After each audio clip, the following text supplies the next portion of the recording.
Good morning, folks. Good morning. My name is Brooks Fuller, and I'm the Policy Director at Common Cause North Carolina.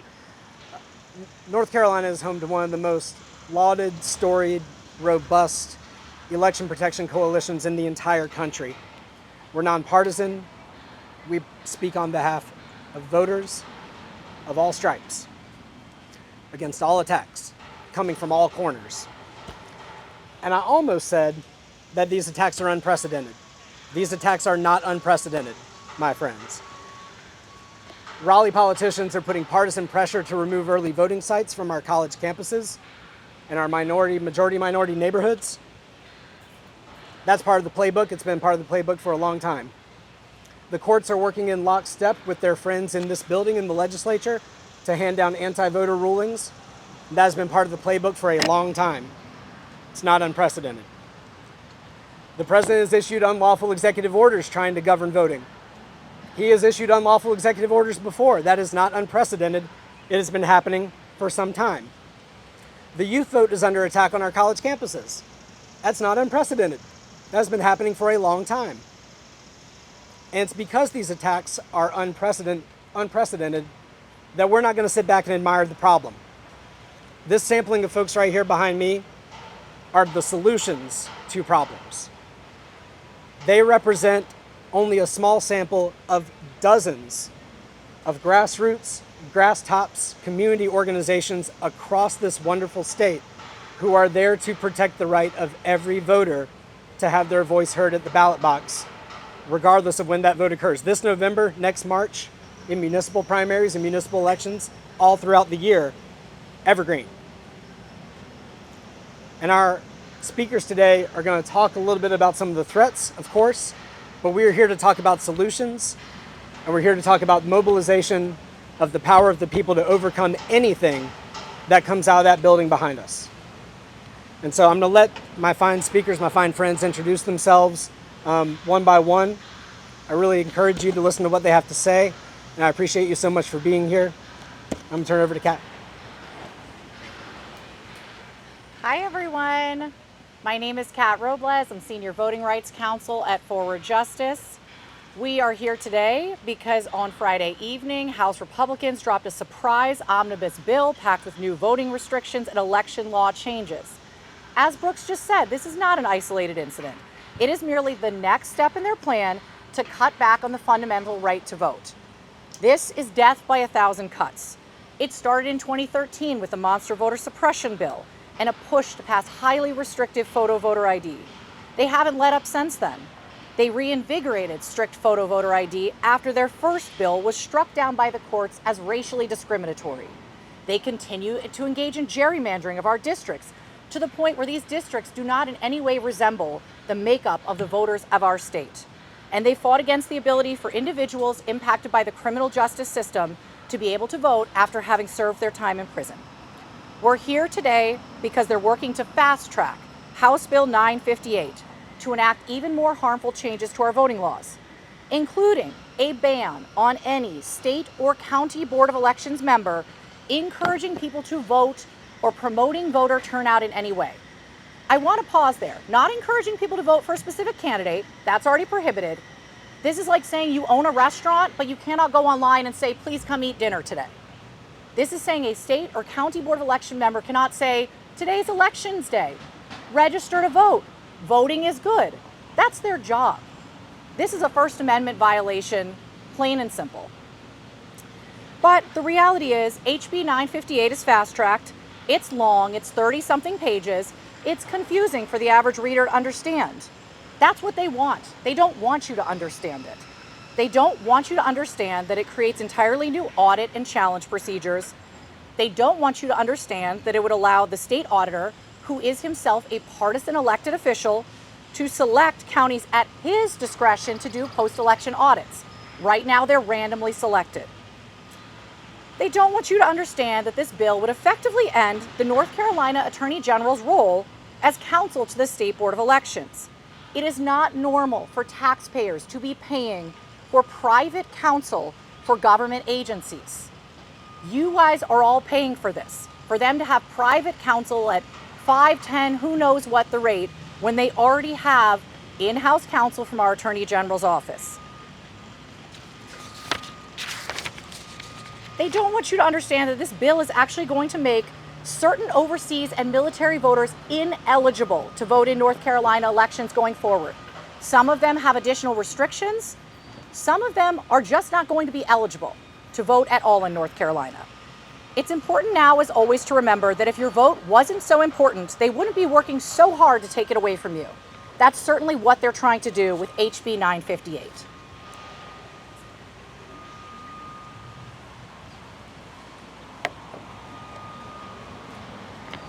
Good morning.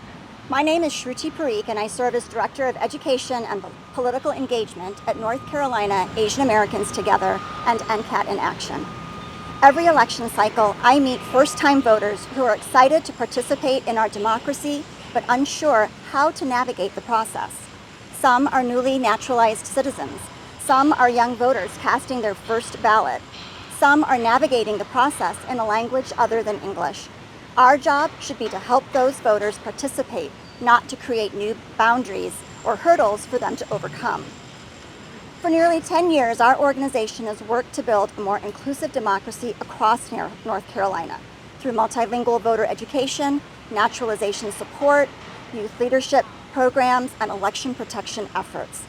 We've helped ensure that Asian American communities and our allies can fully participate in civic life. North Carolina has sent lawmakers to Raleigh to address real challenges: affordable housing, public education, hurricane recovery, and the rising cost of living. Instead, we're once again debating a sweeping rewrite of our election laws. House Bill 958 is a 38-page bill that makes voting harder and undermines confidence in our elections. The bill would prohibit election officials from encouraging voter participation.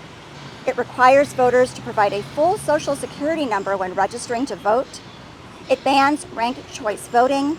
And like so many election proposals we've seen recently, it's being rushed through the process with unlimited public input and little opportunity for impacted communities to respond.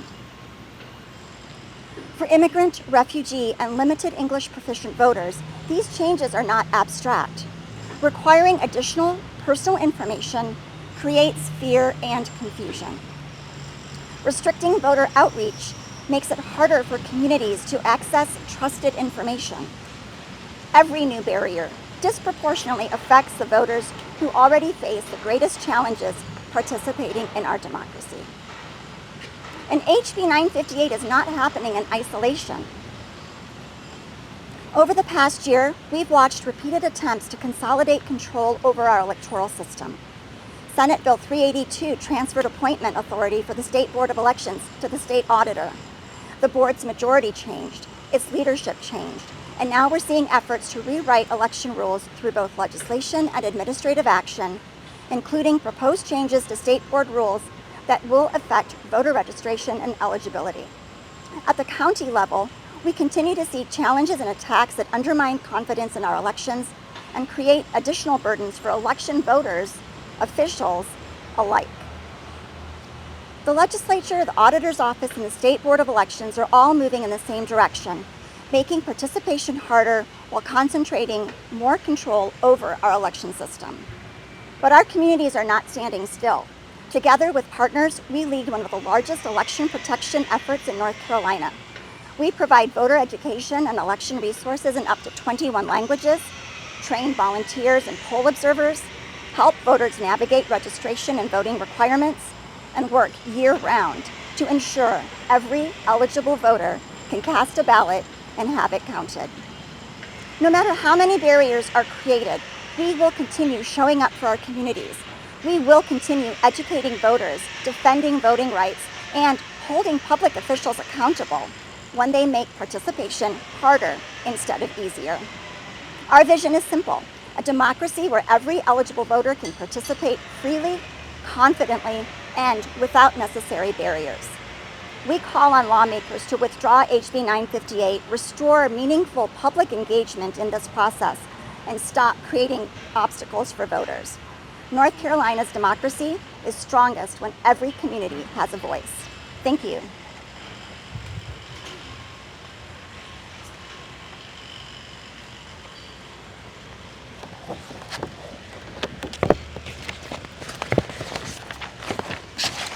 Good morning. My name is Brian Kennedy. I'm with Democracy North Carolina. I'm the policy director there. And I wanted to talk to you all about both House Bill 958 as well as House Bill 1038. I wish we were here today to discuss the extremely important issues facing North Carolinians.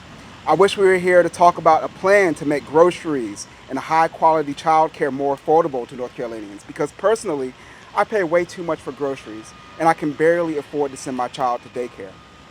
I wish we were here to talk about how to retain some of the best public educators I've ever known, because personally, I'm concerned with my son's teacher's ability to pay rent. I wish we were here to talk about how a budget invests in all of these priorities that are important to North Carolinians, but we're not here to talk about any of that. Unfortunately, rather than spending time solving very serious issues facing North Carolinians, we're spending time addressing this very unserious set of bills. We can talk all about the harmful provisions in 958, but I want to talk about what's not in that bill. What is not in that bill is that it does nothing to protect voters from coercion or acts of voter intimidation. It does nothing to protect election officials and poll workers from threats and violence. It does nothing to create an independent agency to ensure that our elections are administered by nonpartisan officials and experts. It does not expand or protect the singular most popular voting method used by North Carolinians, early voting. It does not set forth standards for conducting post-election audits, ensuring that those audits are transparent, nonpartisan, and that they protect voter privacy. This bill does not protect voters from frivolous efforts of politicians to discredit and to discourage voters who they'd simply rather not vote. This bill does nothing to protect lawful cast ballots from being thrown out after an election because politicians are unhappy with the results. This bill does nothing to address the concerns that counties have on how to pay their election officials and how to ensure that everybody has access to the ballot. This bill does nothing to protect the people of North Carolina from voter suppression or from voter dilution. It does not protect voters who have physical accessibility needs. This bill does nothing to protect voters who have language access needs. This bill does nothing to respect the Constitution of North Carolina. It does nothing to respect the Constitution of the United States It does nothing to respect the Constitution of the United States, and it does nothing to protect and expand democracy in the state of North Carolina. It doesn't do any of those things. It doesn't do any of the things that North Carolinians actually want, because this is not a serious bill, and the people behind this bill are not serious people. I am deeply concerned that our legislators would rather spend time playing political games in our faces than to do the jobs that they were sworn to do. This bill was created by legislators who think they know better than the people who they represent. Well, I have a message for everyone who would rather spend time and money creating unserious bills while everyday North Carolinians struggle. Keep your ego and your insecurities out of my government. We call on legislators to withdraw House Bill 958 as well as the bill that will take power away from local electeds in Jacksonville. We are tired of politicians playing in our faces. We know better. We want some serious legislation that will make serious changes for North Carolinians. Thank you.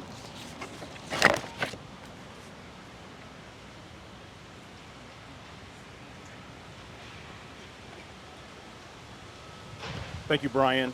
And I want to say good morning to everyone that is here today, along with the individuals in the media that are joining this conversation about what's happening in this building behind me. My name is Marcus Bass, Marcus-Bass. I serve as the Executive Director of the North Carolina Black Alliance. I see individuals behind us that are very representative of what could happen when democracy works for the people. When we see challenges by legislators that are against the will of the people, the individuals in North Carolina have a right to determine who elects them. And that selection process through an annual election is outlined in the United States Constitution. I think what we are seeing over the past week in House Bill 958 is a continuation of a perversion of a constitutional mandate of one person, one vote. And our organization, the North Carolina Black Alliance, along with our partners assembled behind me, are here to make sure that the millions of North Carolinians who don't have time to play parent in the General Assembly because they are spending the summer protecting their kids understand exactly what is happening and the implications that these actions should have on their right to vote in November. It's very unique that we are standing here beginning the Juneteenth holiday season that occurs in the 250th anniversary of the American experiment. And I call it an experiment not just from the confines of historical reason, but because the experiment is not just to advance an idea of freedom for everyone, but to limit that freedom and participation for a wide margin of individuals in our community. House Bill 958 continues to marginalize individuals' access to the ballot by means of race, by means of age, and by means of socioeconomic status. And we are here to make sure that the individuals behind us don't just operate in the cover of darkness or in the confines of this concrete building, but that their actions are met by voters in their district, by individuals that they're elected to serve, and by the citizens who deserve free and fair elections. Individuals don't understand what happens in this building, so I want to give you a little context in the time that I have. When you walk through the security aspects of this building, you enter the main floor. And on the main floor, you would think that lawmakers are ready to greet and talk to voters and explain to them their decisions. But the Republican leaders in the General Assembly are perched on the second floor in a terror situation where they can look down upon the voters as they do their evil deeds in this building. While they make it more difficult for everyday citizens like those of you watching and the individuals behind me in coalition and in partnership, they make it easier for corporations and moneyed interests to help inform and influence legislation like House Bill 958. The Equal Protection Clause outlined in the 14th Amendment is an important context to make here in this Juneteenth season as they continue to dismantle and disenfranchise millions of voters in this state. I think this morning is a good time to let the millions of North Carolinians know who will never get a chance to enter this building that we are listening and we've got your back. You see, this main building behind me is not the end of this story. The opportunity for us to inform and influence policy is exactly why we're here.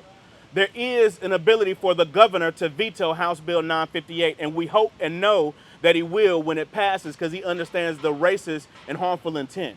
And when it comes back, there are 3 individual votes that are needed by Democrats, are needed by Republicans, and they use the Democrats to take those votes to override the governor's veto.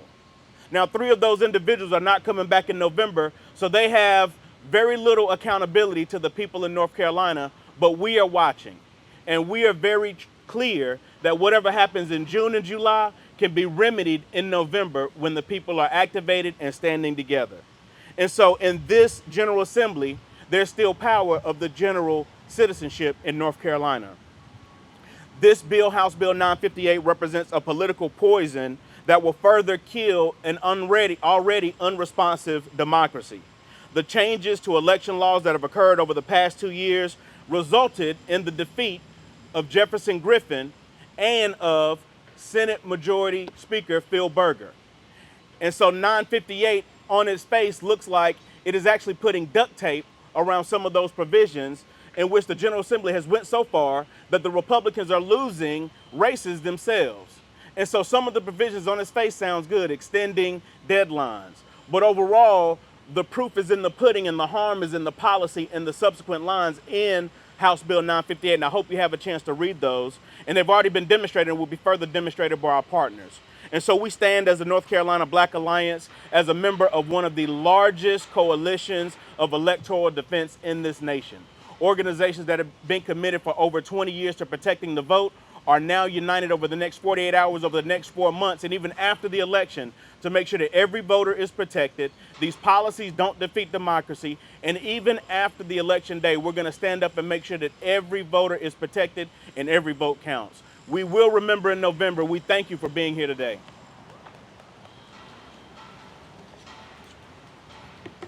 Thank you, Marcus, and thank you, friends. My colleagues said it. Kat Robles walked you through the bill and told you a bunch of things that are wrong with it. It's a harmful bill. Brian Kennedy did some of the same. Said, I wish we weren't here to talk about it that way. Shruti Parikh from NCAT told you a number of different ways that harms immigrant communities, already vulnerable people. Marcus Bass told you who's responsible and talked about all the problems that happened in this building and why we got here. Marcus Bass also told you that this bill, when it says it's going to give you an extension on a deadline, it's like stealing $50 from you and giving you $25 back. It's just like that. This bill is not what North Carolinians need. It is not a bill that advances democracy or security or election integrity or anything of the sort. It only does more harm. But again, we're not here to admire the problem. We're here to tell you about some more solutions. There is no bill that they can write in there. There is no rule that they can make down the street that is going to overcome an undeniable, undaunted, powerful election protection coalition that works to the benefit of all people. Republicans, Libertarians, Democrats, Green Party unaffiliated, we work for all of those folks to defend their right to vote because it is their right to vote that is being attacked. Again, we're building an undeniable movement. We want you to come bear witness to it. We have an event coming up on Monday, the 22nd at 5 o'clock over in the mall. You can find more information at ccnc.me/rally right here on the podium. The most important thing that North Carolina and its citizens can do is to stand up and make your voice heard at the ballot box. Not just this November, although that's very important, but all year long. And to share the resources to protect that vote all year long. Protect your neighbors. Protect your friends. Protect the people whose vote they are trying to suppress and trying to take away and trying to make not count. Thousands of nonpartisan, I say it again, nonpartisan election protection defenders are at polls and on the phones ready to assist voters this election in November. Anybody can call 888-OUR-VOTE and get assistance if they are having trouble figuring out where their polling place is, or whether they're registered, or whether they need ID, or what kind of ID they need to navigate the rules that I wish they didn't have to navigate. Thousands of people stand ready to help. We're the helpers. This is a sample behind me of the helpers. When you're in trouble, you look for the helpers. And our democracy is in trouble. I'm glad we got these helpers. And we're going to see more of those at the rally on Monday. We're going to see helpers. We're going to see inspiring speakers. We're going to see community leaders, activists, experts, people who are going to reiterate, echo, and double down on everything that you heard today because it's the truth. And finally, behind us is the People's House. It's not my house. I wish it were. It's pretty big. It's not my house. It's not the governor's house. It's not Phil Berger's house. It's not Dave Bullett's house. It's not my boss's house. It's the people's house. And the people who ostensibly work in that house ostensibly work for us. They work for you. We're here to remind them of that fact. We're still awaiting a budget to fund public education, to fund the real priorities of this state. And instead, what we're sitting here talking about, I'll say it again, is partisan election re-engineering, not the priorities of the people. So we're calling on the folks that work in that building every day to work for a people's agenda. That's what we need. And this is no part of it. This is no part of a people's agenda. So again, we're lucky to be here in North Carolina where we have one of the most robust election protection infrastructures in the entire country. And we're going to use it to protect every vote. We're here for any of your questions, anything that you have for us, to call on some of the experts that spoke to you earlier today, and happy to take your questions whenever you're ready. I'm Michael at Cardinal and Pine.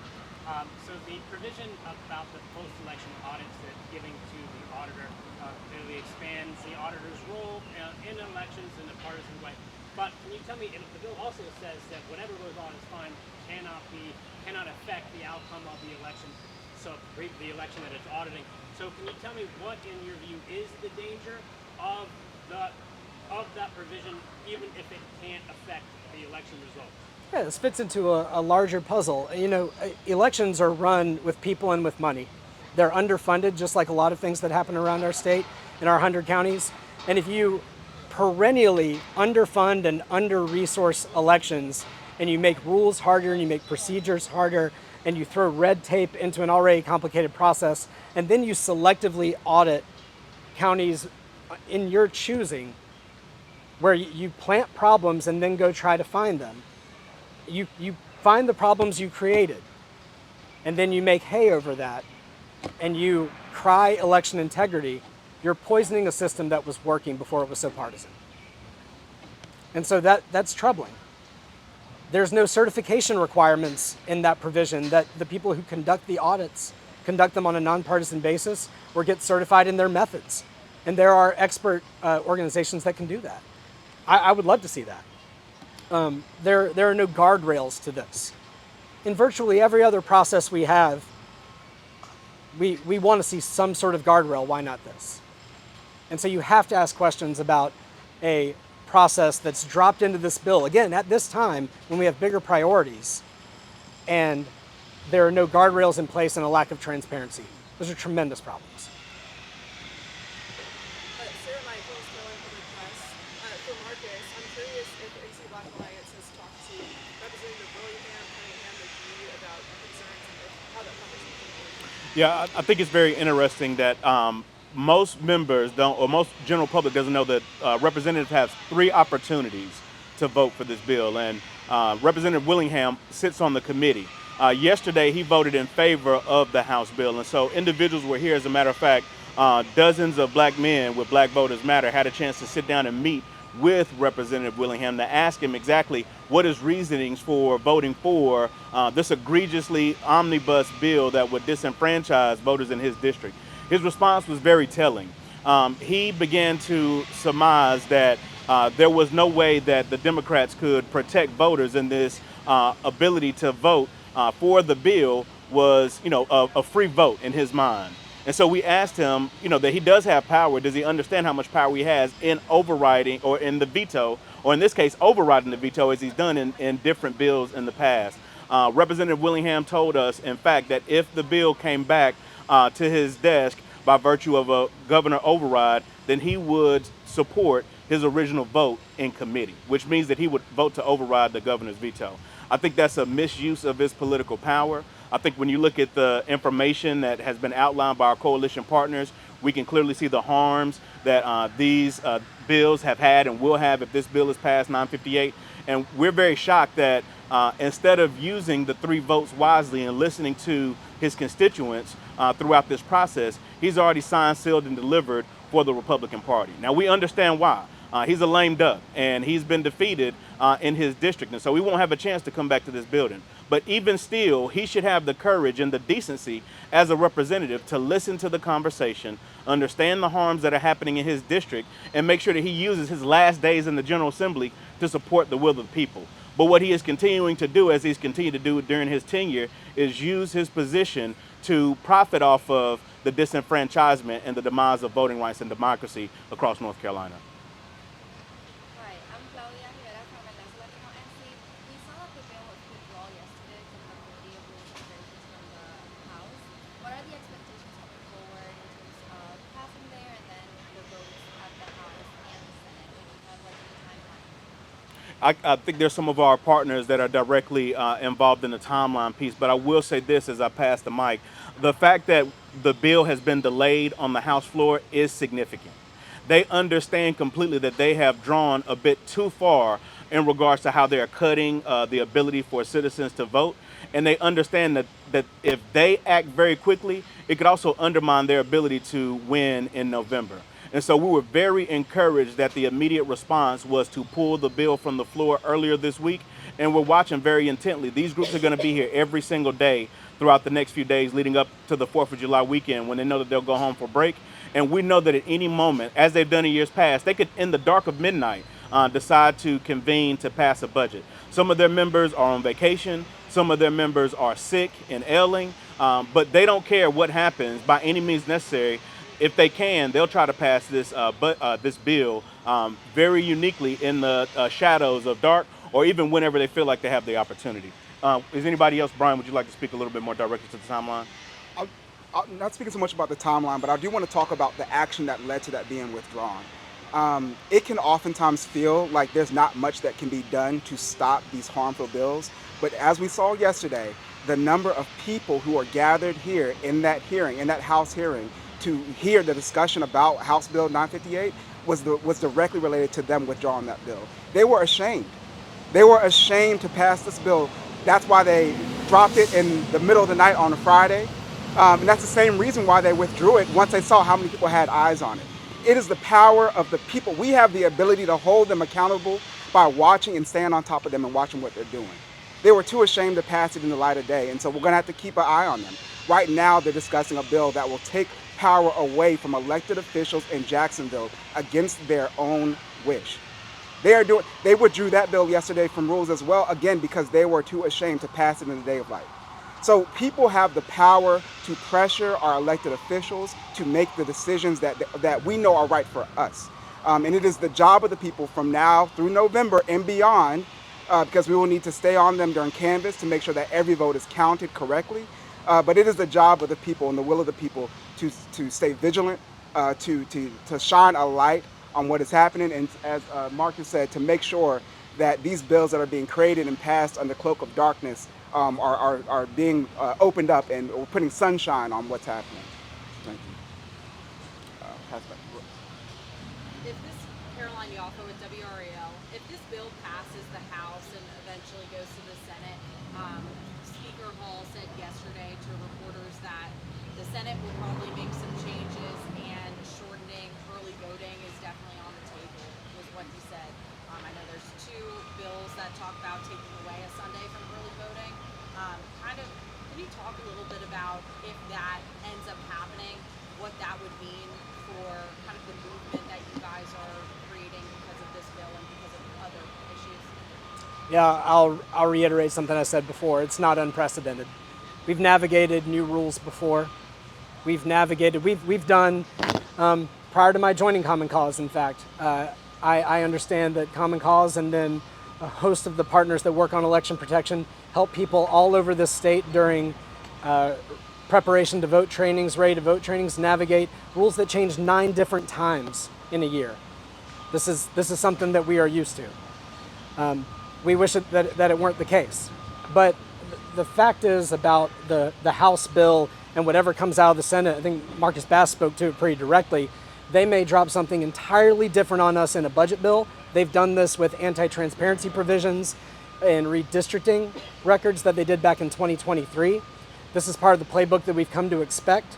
So we cannot dwell on exactly what's going to happen with 958 and whatever happens in the Senate to reconcile with 958 after crossover. We prepare for that, but we also prepare for something that's inevitable, which is surprises along the way. But we are laser focused on people in 100 counties, in communities that you have never heard of, to protect their vote. Kat's going to say some more things to that, yeah. I just want to say what I think everyone here knows, which is that there's a reason they're cutting early voting, because they know who uses early voting. Why is Sunday voting the first to be cut? Because black churches go souls to the polls on Sunday.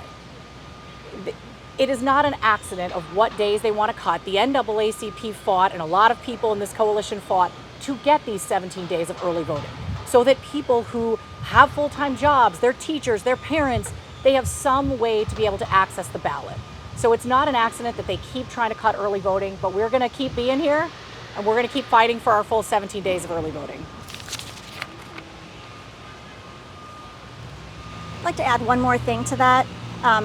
So yes, what Kat said is very true, but I think it's also important to note that in these past few elections, all voters, regardless of party affiliation, have used early voting to a high degree.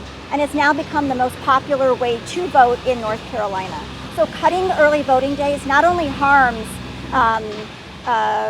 voters that lean one way or the other, it harms all voters. And that's something that we need the people in the House behind us to listen to and understand, that this is an issue that affects all voters and our community specifically. But we're here, like Brooke said, we're here to defend all voters in a nonpartisan way, regardless of party affiliation. Claire with NC Sun. I was curious if you guys had any comment on how the election boards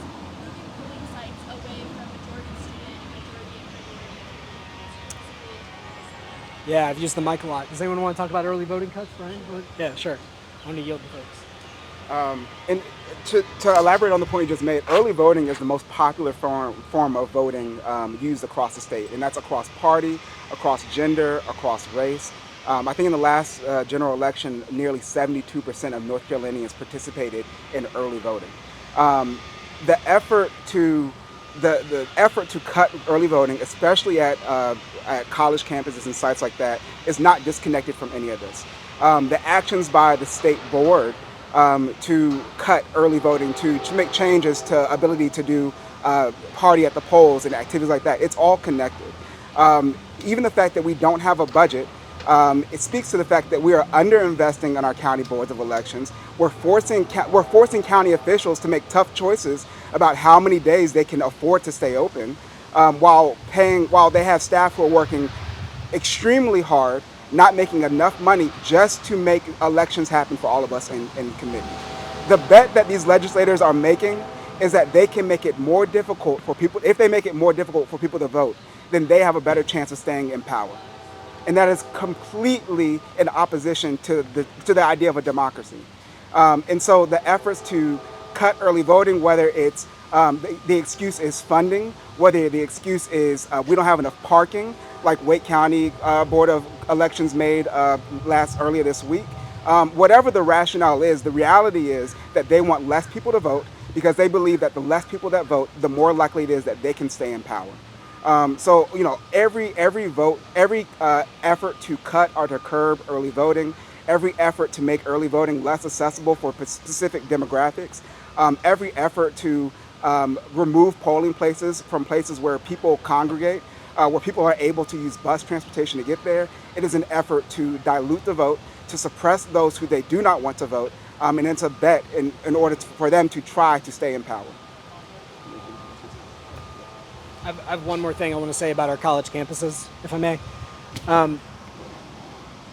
Students are the focus of our college campuses because they are a uniquely vulnerable population in terms of the right to vote, but they're not the only people that go to college campuses every day. There are thousands of folks who teach, clean, repair, and work in labs on college campuses and buildings, folks that do not go there for education. These are essentially small towns of tens of thousands of people in some cases. And if they were any other small town in the state, they would likely have an early voting site right in the middle of that small town. So you think about places like Jackson County in the western part of the state. Jackson County is a uniquely interesting case because it is a disproportional number of the voting age population works, lives, and touches Texas Western Carolina University every single day. Every single day. So make no mistake, the student vote is absolutely being targeted by the closure of early voting sites on college campuses. But the ripple effects of that are on people who might be taking a bus 45 minutes to an hour from somewhere else in the county to go work a full day shift, sometimes 2 shifts. And sometimes they do that 7 days a week. And this would be the place where it would be easiest for them to vote. And it would be convenient for them to vote. And there are tens of thousands of people like them across the state who are caught in the blast radius of this attack on early voting for college campuses that's targeted at students. So I just want to make it plain that this is not just about one population. This is about all sorts of populations of voters that utilize early voting on college campuses in that way. On top of that, Brooks, I want to make sure individuals are very clear. There used to be a situation where they were doing this with surgical precision. They have thrown away the scalpel and are now using a machete. When you think about the attack of policy, that's one piece. When you think about the underfunding of boards of elections, that's another piece. We're also in a moment where David Bolick, who has been assigned to be the election czar for the Republican Party, not actually the administrator of elections, is using the influence in his office to persuade county boards of elections to discriminate on early voting locations. Not just cutting HBCU campuses, but right here in Raleigh, North Carolina, they have shifted the early voting site at NC State University. Western Carolina was already up for grabs. North Carolina A&T, the largest HBCU. Elon University. This is not just about, it is targeted to black voters, but the fringes are also cutting a wider gap in democracy than I think that they're anticipating, and everybody should be upset about what's happening. When you also look at this moment, speaking of funding, there are very few executive directors left that have historical knowledge to properly execute elections. And in this case, the Republican Party is able to decide, David Bullock and himself is able to decide who staffs in the vacancy of these election boards. So when you look at all of these different aspects of undermining democracy, it makes to the situation where North Carolina is no longer operating in a true democracy. We are downgraded to a democracy of a third world country, which has been reported for years and years, and now we're seeing it in short form by the actions of this General Assembly real time in just the past few days. Anybody else? All right, thank you all very much for coming. Folks will be hanging around immediately after the press conference to answer any of your questions more directly. If you need anything else, please again, we'll be here again every day in this building and for a big rally next week, and we hope to see you there. Thank you.